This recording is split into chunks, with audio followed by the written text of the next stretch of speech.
Ashama akkam jirtu dhaggeeffattoota kabajamtoota chaanaalii Maartii akkam jirtu nagaa keessanii ani nagaa koodhaa galata waaqayyo innaa har'a mana kiyyatti buna daffisnee ollaa wal yaamaa jirra kanaafuu buna akkamitti akka wal yaamnu akka kabajaadha wal yaamnu akka ollaa kiyya waliin jiraadhu isinittan agarsiisa jechuudha ollaan qaba kanaafuu buna na yaamu heddii waan ta'eef ollaa kiyyatu buna daffise waan ta'eef kanaaf mee daawwadha akkamitti akka wani buna wal yaamnu jechuudha.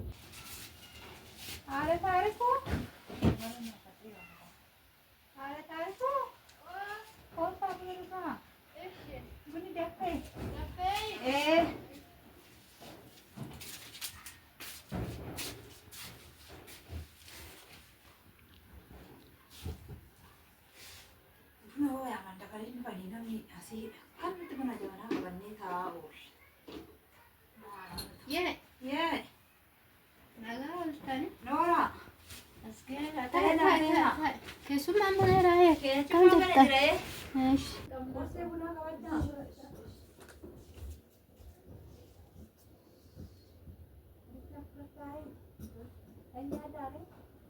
Kabuna daftar durinya berani amanya hati. Anduri di mana gara-gara? Anduri di kana ma gara-gara jada. Mau kuma koshi sudah. Jira jirtanii fayyaa keessanii hordoftoota Maartii akkam jirtanii isiniin jenna. Egaa kun fakkii haadholeen keenya bunatti wal yaaman kabaja haadholeen keenya waliif kennan jechuudha. Bunni waa hedduu of keessaa qaba akkuma beekamu bunni koottaa buna dhugaa jedhu malee koottaa biddeen nyaadhaa koottaa waa nyaannaa hin jedhani koottaa buna dhugnaa jedhu alallee yoo gadi ba'anii koottaa mee buna wayii jenna akkas jedha jechuudha. Oromoon bunni akkaataa kabaja aadaa Oromoo keessaa isa tokko jedhee tana fudhadhaa akka kiyyatti.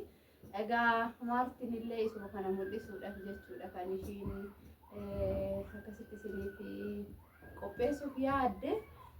Kun immoo nama kamuu birattuu keessattuu biyya keenya keessatti ollaan buna walitti dhugaa buna wal yaamaa kabaja waliif qabaa yeroon araaraa buna irratti yeroon ayyaana buna wajjin jechuudha. Koottaa buna dhugaa jedhanii wal yaaman yeroo boqonnaa haaluma kanaan wal yaamuun kanuma jiru kanaafidha jechuudha.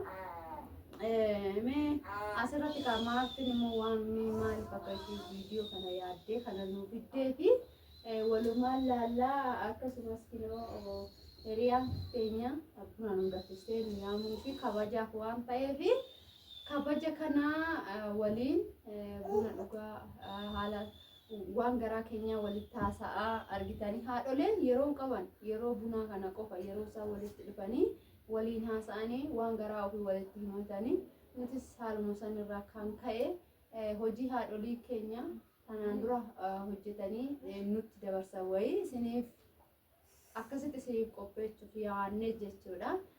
Yoo dogoggoras qabaate komintii keessanii ilaallee sirreeffannaa karaa birootiin immoo yeroo biraa diraamota garaagaraa qopheessinee isiniif finnaa isiniin jenna. Mee Maartiin immoo waan ishiin barbaaddu waan ishiin yaaddee fiddee ani akkasitti jedhee yaada. Mee Maartiin immoo akkamitti akka isheen yaaddee waa'ee bunaa kanaan wal keessa viidiyoo isin hojjechuu yaaddee isiniif haa ibsitu. Eeyyan hinaanii xiyyaa dhugaadha. Ani na jaaladha buna ollaa wajjin dhuguu waan ta'eef sababa kanaafan waan kana osoo namni biraatillee baratee nurraa kan jedhu yaadee tanan jechuudha.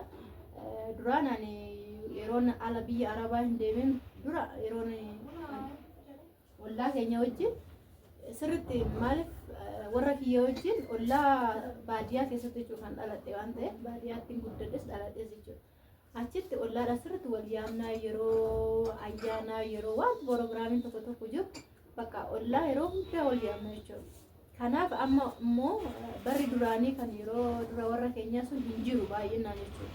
Amma sababa kanaan ollaan ani qabu wajjin waan akkanaa eegalee jechuudha illee jechuudha. Kanaaf immoo ollaan akkamitti waliin akka jiraatu jaalala akkana osoo nama biraatiif illee dabarsinee jaalala durii sana deebisnee kan jedhu yaade tanan jechuudha. Amma ollaa kiyya wajjin amma burteen ollaa kiyya waan taate buna daffisee yaamte jechuudha. Ani immoo ganaman daffisee yaame ishiin immoo gara guyyaa irratti dabbistee na yaamte jechuudha. Kanaaf akkanatti waliin jiraanna waan ta'eef isinillee wanna akkanaa kanaan jaalalaan akka waliin jiraatan hiriyaa keessa wajjin ollaa keessa wajjin kanaafanii waan akkanaa yaades dhiyeessaa jira isiniin jedha. Amma kunoo buna dhuguutti jirra. Kanaaf bunillee nu dhiyaatee jira isiniin jedha. Kunoo keessummaan keenyallee hinaanis dhuftee jirti waammannee jirra. Ishiinis mee waan kana akka nurraa barattu yaadee tanaan jechuudha. Kanaaf nu hordofaa isiniin jechuu barbaada. Ani faa keessattuu ollaan qabu. Ollaan mun wajjin nu qabu. Dhugaadha ollaan qabdu hinaani. Namni yeroo ganaadhaan hangalaa jiru ollaa ishiitti jechuudha. Iddoon immoo iddoo nama manatu baay'ata waan ta'eef namni ganaa reefu daasbooraan galaa jira waan ta'eef ishiinillee ollaa hin argatti. Kanaaf kana fakkaataa isiniin jedha. Daawwadhaa ishiillee. Tole har'aa fi asumarratti osoo nu ga'e gaariidha. Garuu obboleettiin teenya burtee yookaan kaasaawwan inda burtee jechuudha. Waan itti nu dabaltu yoo qabaatte isa san itti nu dabaltee ishii dhaggeeffannee nu gara goolaa buutitti deemnaa isiniin jenna. Ollaan akkana kabaja walirraa qaba. Dhugaa dubbachuu fi duratti naaf dhufa jechuudha. Kanaaf ani hin yaadne jechuudha. Waanuma isaan piraakiin irratti hojjetanii hin yaadne garuu isaan piraakiinaa qopheessanii na eegan jechuudha. Piraakii kanallee kaasaawwan inda burtee sirriitti daawwadha. Sirriitti daawwadhaa. Baay'ee piraakii ana keessattuu piraakii nan ta'a jedhee hin yaadin nama hojjetanii. Kanaafuu isa isaa seeraan daawwadhaa isiniin jenna. Kanallee immoo maartii Tubee jajjabeessanii baay'ee nama cimtuudha. Gaafa gara fuulduraatti waan babbareeda isiniin jenna. Ani immoo baay'ee dadhabduudha hunda keessaa maartiin baay'ee goobasiidha jechuudha hojii ishiitti. Kanaafuu ara ishiinis sobdi waan ta'eef waan akkana jabeessuuf natti fakkaata garuu buna xaasaadhaan nu kennaan jirtu.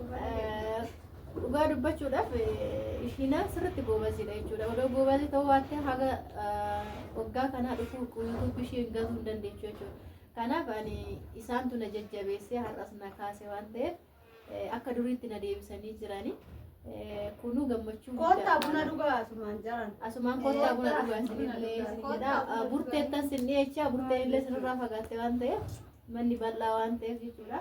Burtee achii sagalee erguu hin dandeechu. Nagaa jirtu akkam jirtu daawwattoonni hinaanii Maartaa hundinuu akkam jirtu isiniin jira. Nagaa kooti galata Waaqayyoo. Buna dhugaa jirra. Kottaa buna dhugaa isiniin jenna. Kottaa buna dhugaa jennu malee kottaa naannaan jira waan ta'eef sirriidha. Lafa ta'eef diraamaa wayii irratti hojjanna jennee diraamaa duratti hojjechuuf binaan irratti yaadnee garuu nuti isaa ka'e ishiin garuu baay'ee hirkattee kanaaf ulaalati nu jajjabeessaa'ee ammallee ganaa kana olitti hojjechuu dandeenya yoo isin nu jajjabeessaa. Sirriidha. Kanaafuu nu bira dhaabbadhaa isin. Burtee laaltanii abbaa manaa keessanii qaxaqalina bakka kanaaf viidiyoo biraatiin walitti deebinaa. Akka walitti deebinuttuu nagaan nu tura. Ayyaana gannaa irratti akka walitti deebinu ayyaanni gannaa ayyaana gaarii isiniif haa ta'u nagaan nu tura. Achaawu bakka. Waa bunni keessa